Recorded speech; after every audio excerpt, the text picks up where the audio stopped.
ठीक है चलो, स्टोरी बहुत ज़्यादा बकचोदी है, सुन लो। जब 12th खत्म करी ना तो मुझे बस मेरिट से बाहर आना था। मैं यहाँ नहीं रहना और, तो घर वालों ने कहा ये ड्रॉप कर लो। मैं कहा हाँ दिल्ली जाकर यहाँ नहीं रहेंगे।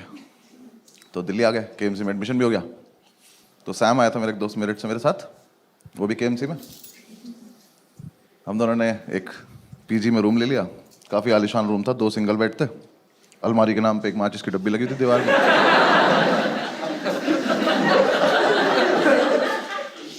और जो आर्किटेक्ट था ना उसका,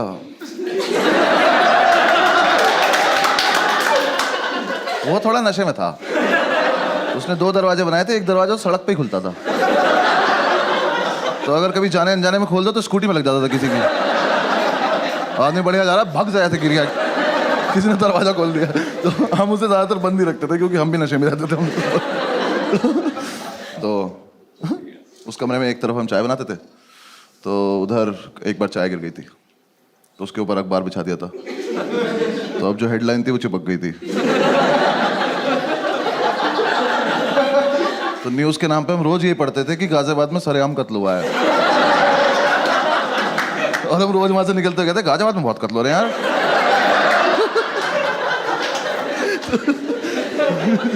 थोड़े दिन हम रहे, फिर हमने डिसाइड किया कि यार दारू पीते हैं। क्योंकि यार देखो, मेरिट से निकलने का मेन पर्पस ये था, क्योंकि मैं बचपन से अपने पापा को देखता रहा था कि शाम को इस आदमी को ऐसा कौन सा पदार्थ मिलता है कि ये खुश हो जाता है। मैंने कहा मुझे यही चाहिए। और दारू की जितनी बॉटल आई ना घर में, मुझे एक भी बॉटल हमने कभी फेंकी नहीं, तो सारी हम संभाल के रखते थे। क्यों पता नहीं, ये म्यूचुअली डिसाइड भी नहीं होता यार, वो बस आई, फिर हमने कहा क्या हमारी तो है। इसने मुझे सिगरेट भी पिलानी शुरू कर दी मीठी मीठी बोल के।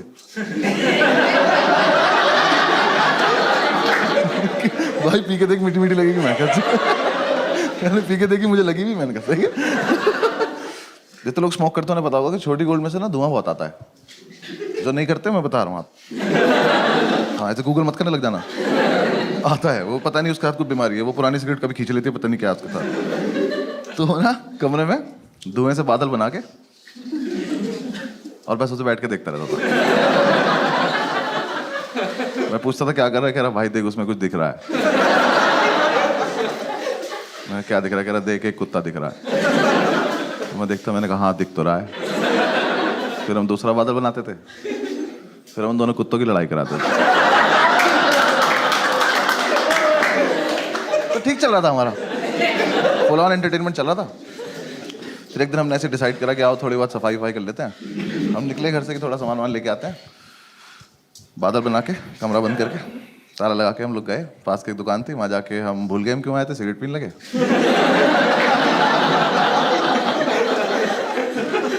फिर याद आया तो मैंने वाइपर लिया, तो इसने बोला कि वाइपर मत ले यार, रख दे वापस। मैं कह रहे वो कत्ल के निशान मिटाने ले लेते।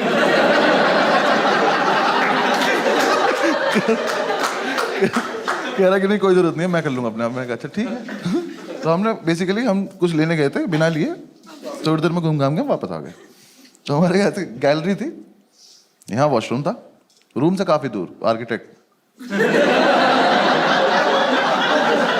होगी उसकी कुछ दिक्कत, मुझे नहीं पता क्या। तो ऐसे वॉशरूम था, चाबी इसके पास थी, भाग के आया और वॉशरूम में घुस गया। तो मैंने कहा चाबी, कह रहा नहीं दे रहा। ये क्या फेटिश है कि मैं चाबी छिपा लूंगा अपने पास। मैं कहा भाई या तो मुझे भी अंदर ही बुला ले, मैं भी बाथरूम में आ जाता हूँ। तो कह रहा नहीं मैं चाबी नहीं दूंगा जब तक मैं बाहर नहीं आता, तो बाहर घूम। मैं कहा और अंदर कुछ नहीं कर रहा है, छप छप की आवाज आ रही पानी की। पता नहीं बाल्टी में चाबी ही डुबो रहा था। मैं कहा भाई दे दे चाबी, 2-3 बार मांगी, नहीं दी। मैं कहा ठीक है बाहर में जा, मुझे कुछ से कुछ काम है। मैं बाहर आया, ऐसे थोड़ा सा ओपन एरिया था, उसमें ऐसे गोल गोल घूम रहा था। मैं ऐसे घूम रहा था तो मैंने देखा हमारे रूम के बाहर एक आदमी खड़ा हुआ बैग टांग के। तो मुझे लगा ये सेल्समैन होगा, कुछ बेच रहा होगा। तो मैंने कहा अरे टाइम पास तो मिल गया, आओ इससे बकचोदी की जाए। तो मैंने कहा हाँ भाई क्या बेच रहे हो। वो कुछ बोला नहीं। मैंने कहा बताओ ना क्या बेच रहे हो। तो वो पलटा, कहता तुम कौन हो। मैं कहा मैं कस्टमर, बताना क्या बेच रहे हो।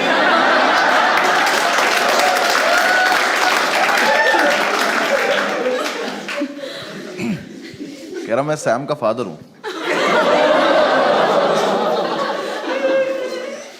ये तो कोई बेचने की चीज। तो मुझे समझ नहीं आया इस पर रिएक्ट कैसे करते, मैं बस पलटा में चल दिया। तो कह रहा कहाँ जा रहे हो? मैं कहा मैं कस्टमर ना, कुछ खरीदने जा रहा हूँ। कह रहा सही से बताओ तुम करते क्या हो? मैंने कहा अंकल मैं ना पीछे डांस सिखाता हूँ वहाँ पे ना। कुछ समझ ही नहीं आया। मैं रियाज ही कर रहा था, आप आ गए एकदम से ना। तो थोड़ी दूर में भागा। कह रहे एक सेकंड तुम अनुभव हो ना? आप थोड़ी बात सीरियस होती जा रही है। मैं कहा नहीं। कह रहा मुझे सैम ने बताया तुम्हारे बारे में, और मैं ही सोच रहा हूँ अपने लड़के से स्केच बनवाता है क्या? उस टाइम फोटो तो होते नहीं थे। तो ये क्या दोस्त से हाँ बनाओ, शक्ल बनाओ। तो यार देखो मैं भाग सकता था वहां से, लेकिन फिर मुझे एकदम से लगा कि आज क्या होने वाला है। ये आदमी अभी वॉशरूम से आएगा, ये अपना बाप देखेगा, फिर हम तीनों मिलके कमरा देखेंगे, और ये संसार तमाशा देखेगा। मैं इस मोमेंट को मिस तो नहीं करना चाहता। तो मैं कहा बता देते हैं हम कौन है, क्योंकि देखो मुझे क्या डर था, ये आदमी क्या कर लेगा, वैसे तो है नहीं मुझे पीट देगा, ज्यादा से ज्यादा क्या मेरे घर पे फोन करोगे कर लो, जो अभी टाइम हो रहा है मेरे पापा पक्का फोन उठा के बोलेंगे चीयर्स भाई साहब।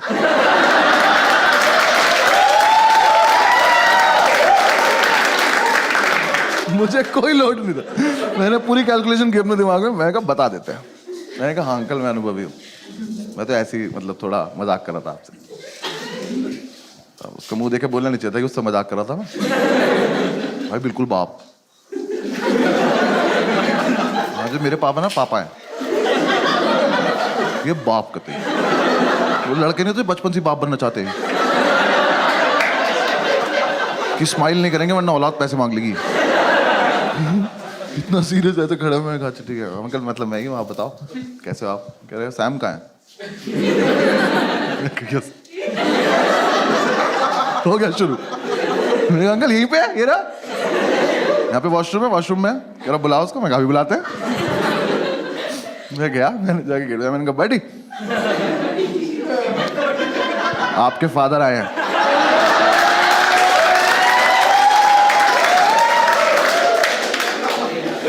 ये चमन चूतिया अंदर से बोला नहीं मिलेगी चाबी।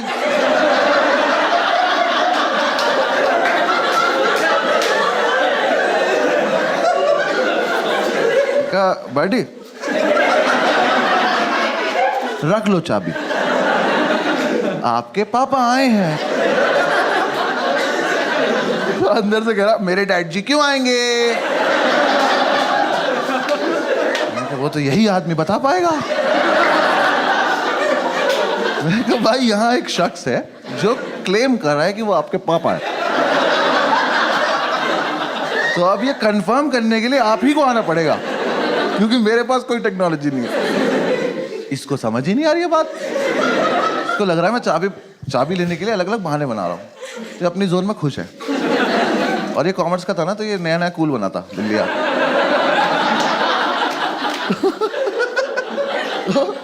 इसने कूल बनने के लिए दिल्ली आके कुछ लड़कों से दोस्ती करी थी और एमिनेम सुनना शुरू किया था। पर इसके लिए नहीं था, वो मेरठ का लड़का एमिनेम, समझ रहे हो तुम? वहां के लड़के अभी भी मेमोरी कार्ड को चिप बोल रहे हैं यार।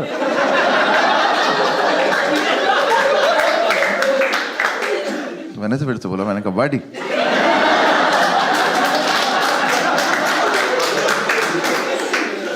प्लीज मान जाओ, आपके पापा आए हैं। अंदर से कह रहा है buddy love the way you लाई।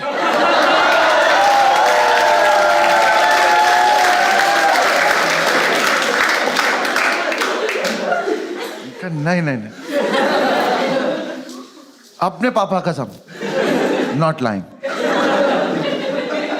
एक ही मिनट लगेगा, बाहर आके चेक कर लेना। अलग फील में इतने अंकल आ गए कि हाँ चल क्या रहा है। अंकल आए, मैंने कहा अब पता है सारी गलती इस आदमी खुद की, सब इनकी वजह से हुआ है। अगर ये उस दिन आके एक शब्द बोल देते तो वो लड़का सुन लेता, वो बाहर आ जाता, सब हो जाता। बाप है, कैरेक्टर में रहना। यहाँ आके मुझसे कह रहा है कि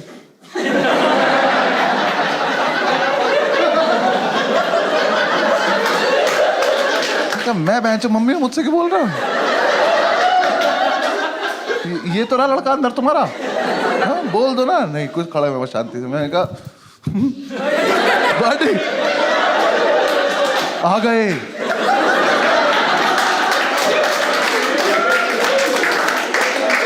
यार पता है सब सच है। एकदम से इसका मेरठ ऊपर आया, एमिनेम नीचे चला गया और इसका पेशेंस लेवल खत्म हो गया। इसे लगा कि अब तो ये बहुत देर से बकचोदी कर रहा है, तो अब मुझे इसे जवाब देने का टाइम आ चुका है। इसने अंदर से इतनी बुरी बुरी गालियां देनी शुरू करी, इतनी बुरी बुरी की स्टेज पे तो मैं दे भी नहीं सकता।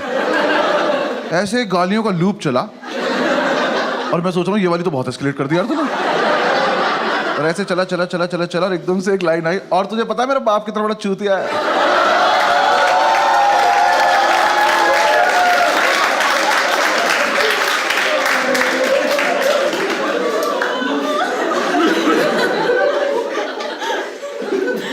देखो मैं इतनी रेंज में था कि थप्पड़ खा सकता हूँ। फिर मुझे लगा कि अब ये बकचोदी चलती रहनी चाहिए। तो मैंने कहा कैसे?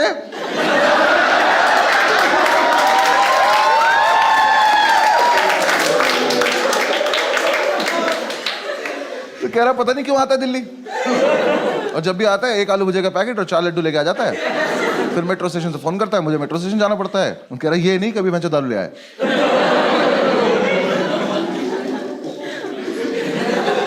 अंकल आपके संस्कार है, मतलब ऐसा करते ये चल रहा है अभी भी। अब ये किसी और चीज को गाली दे रहा है जो हमें नहीं दिख रही है, अंदर ही कुछ है जिसे ही गाली दे रहा है। मैं कहा अंकल चले यहाँ से, आज का तो हो गया होगा, चले। सारी सुन के जाओगे क्या? इतनी दूर गए होंगे, वॉशरूम के गेट में ऊपर जगह थी, इसने ऊपर से चाबी फेंक दी। कह रहा ले तू भी क्या याद रखेगा? मैं याद रखूंगा? बड़ी एक बार बाहर तो आओ, तुम क्या क्या याद रखोगे? और लेकिन मुझे एक डाउट हुआ कि यार जितनी गाली अंकल ने खाई, ये आदमी अब ये नहीं देखेगा औलाद किसकी है, अब ये मानना चालू करेगा जो आएगा। तो मैं ऐसे महीने अब अंदर नहीं ले जाना चाहता था, क्योंकि मेरे हिसाब से तो सबसे बड़ा जो पिटाई का इवेंट था वो तो रूम ही था ना हमारा। ये तो उससे पहले ही इतना कुछ हो गया, तो मुझे लगा इसे आ जाने देते तभी रूम दिखाएंगे, मैं नहीं जा रहा। अंकल कह रहे चाबी उठाओ। मैंने चाबी उठाई खड़ा हो गया। कह रहा चलो, मैंने कहा हाँ चलने चलो। गेट के सामने जाके मैं खड़ा हूँ। कह रहे खोलो, मैं भूल गया कैसे खोलते थे। यार वो ताला भी ना 20-25 बार में खुलता था, मैंने उस दिन चाबी लगाई, कट से खुल गया वो।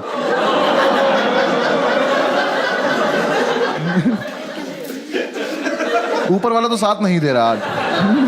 मैंने ताला ऊपर अटका, कुंडी खोली, मैंने कहा अंकल अब आप कर लो।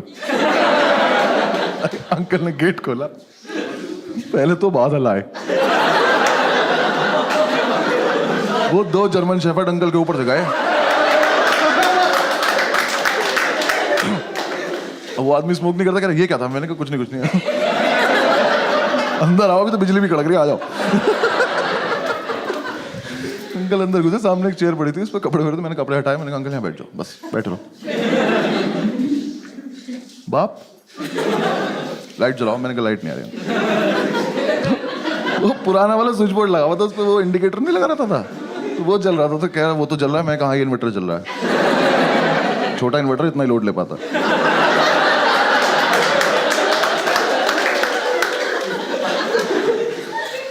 उठे, लाइट जला दिया। मैं कहा इसमें आप अपने आप किया, आपने जो किया। अब देख लो। कमरा देखा, मैंने लाइव हार्ट अटैक आते देखा। उनका हाथ ऐसे दिल पे गया, मैं कहा ये मरेगा मेरे नाम लेगा।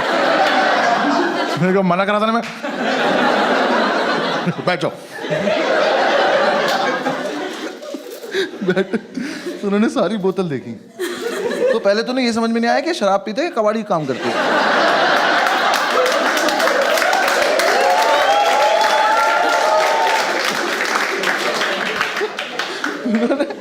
बॉटल देखी और मतलब इतना जेन्युइन सवाल उनका कि पीते ही हो ना? हाँ पीते हुए। और देखा कि साफ सफाई देखी कितनी है। उठ के कमरे में घूमे, मैं उधर मत जाओ, कत्ल हो रखा वहां पे। उन्होंने देखा हमारा चाय वाय का एरिया, कह रहे अच्छा अच्छा ठीक। एक तो बाप लोगों को ना, बच्चा उनका आर्टिस्ट हो, इसकी कदर नहीं होती, आर्ट की कदर नहीं होती उन्हें। इतना सुंदर पिरामिड बनाया था हमने सिगरेट की डब्बियों से, तोड़ दिया। हम पंखा नहीं चलाते थे कि गिर जाएगा, आगे तोड़ दिया वो डिब्बियां देखना सारी, उसमें से एक डब्बी उठाई, उसमें से आवाज आई, खोली तो उसमें बीड़ी थी। तो कह रहे तुम सिगरेट भी नहीं पीते?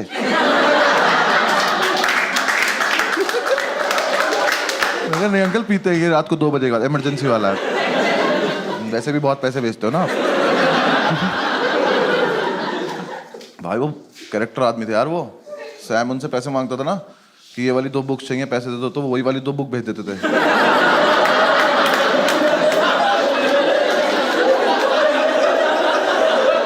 फिर हम दोनों पूरे मार्केट में बुक ले घूम रहे थे, कोई ले लो यार, तो हमारे तो एक कोर्स की भी नहीं है।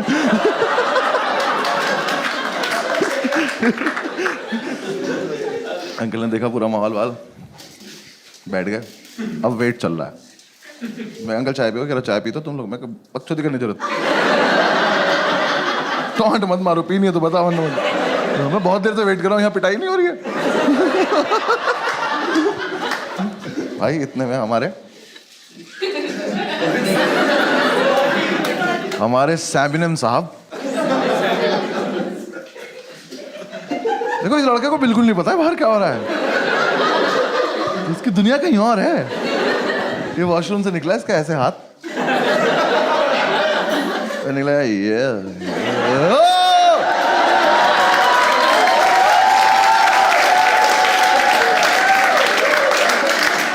वापस बाथरूम में गया, बंद कर लिया और वहीं से चला रहा, पापा माफ कर दो, कभी नहीं करो पापा। अंकल कह रहे बुला के लाओ इसे। मैं फिर मैं बुला के लाऊं यार, अभी आया तो झपट्टा क्यों नहीं मारा आपने इस पे? तो मैं वापस गया, मैंने कहा बड़ी हो गया, आप धप्पा हो गया, आ जाओ। मैं कहा देख लिया पापा ने, आ जाओ। अब कुछ नहीं हो सकता। बाहर आया, कह रहा भाई क्या होगा? मैं कहा मुझे क्या पता, तेरा बाप है भाई। मुझे तो बस देखना है, चल जल्दी। आए रूम में, फैमिली वैल्यूज। भाई नहाती पहले पैर छुए। मैं कहा अच्छा आशीर्वाद मिलेगा आपको। बैठा, अंकल ने कहा क्या है सब? कह रहा मैं नहीं करता। अंकल ने मेरी तरफ देखा, मैंने कहा मैं भी नहीं करता। मकान मालिक का है सब। मीठी मीठी बोल के सिगरेट पिलाता है लड़का, बकवास कर रहा मैं नहीं करता। भाई अंकल ने तो थोड़ी देर डांटा कि तुम तो ब्राइट स्टूडेंट हो, मैं कॉमर्स का ही है।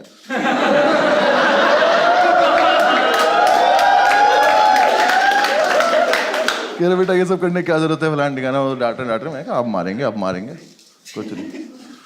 उठे, खुद बाथरूम गए, तुरंत वापस भी आ गए। मैं कहा इनका क्या चल रहा है इनकी फैमिली में?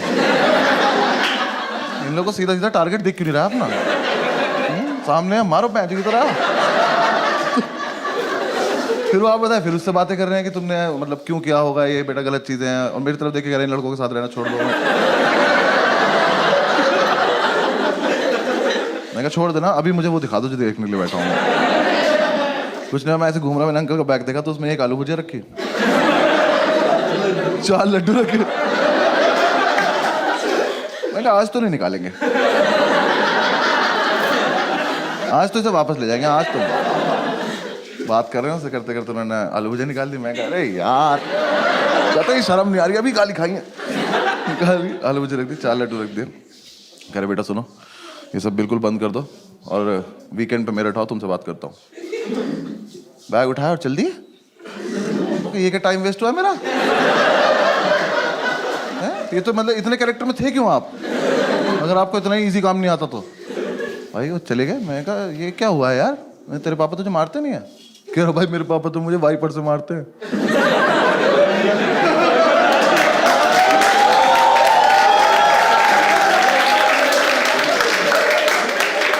मैं कहा तो इसलिए मना कर रहा था क्या? कह रहा भाई बचपन से सिर्फ वाइपर से ही मारते हैं। ये अजीब फेटिश नहीं तुम्हारी बहन? बाथरूम से बहुत ज्यादा लगाव नहीं तुम लोगों को? मेरे और किस चीज से नहीं? कह रहा नहीं भाई उससे ही मारते हैं। मैं कहा तो अब क्या होगा? कह रहा कुछ नहीं, वीकेंड पे मेरठ जाऊंगा और पापा नया वाइपर लाएंगे और फिर उसके बाद आके दिखाऊंगा। चल दिखा दी भाई, ऐसा कर ली। फिर हम थोड़ी देर बैठे रहे, थोड़ा सैड हो गया तो थोड़ी देर बैठे बैठे इसने बोला कि यार ऐसा तो नहीं हम कुछ गलत कर रहे हैं? फिर 5-7 मिनट बाद हमें लगा कि क्या ही गलत कर रहे हैं।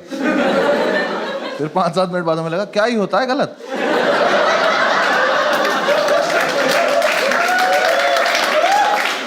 किसी के लिए गलत, किसी के लिए सही होता है। तो हमारे पास एक और क्वार्टर पड़ा था, हमने वो निकाला, एक एक पैक बनाया। भुजिया आई थी, इसका यूज भी तो करना था। हमने भुजिया गोली, अपने अपने बादल बनाए। हमारे कुत्तों की लड़ाई होने वाली थी कि अंकल वापस आ।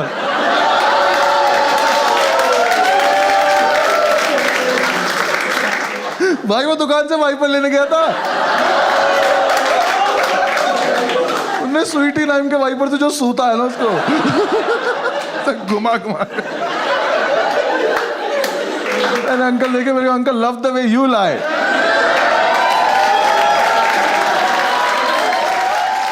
Thank you so much for watching the video. और यार ये जो स्टोरी मैंने आपको सुनाई 10-11 साल पुरानी है, अब तो काफ़ी ज़्यादा चेंजेस आ गए हैं, अब हम लोग काफ़ी ज़्यादा मैच्योर हो गए। लास्ट लॉकडाउन में साथ में ही थे और काफ़ी मैच्योरली बिताया हमने लॉकडाउन। आप लोग देख सकते हैं एक वीडियो में, मैं अभी दिखा रहा हूँ, देखो आप एंजॉय करो। Thank you.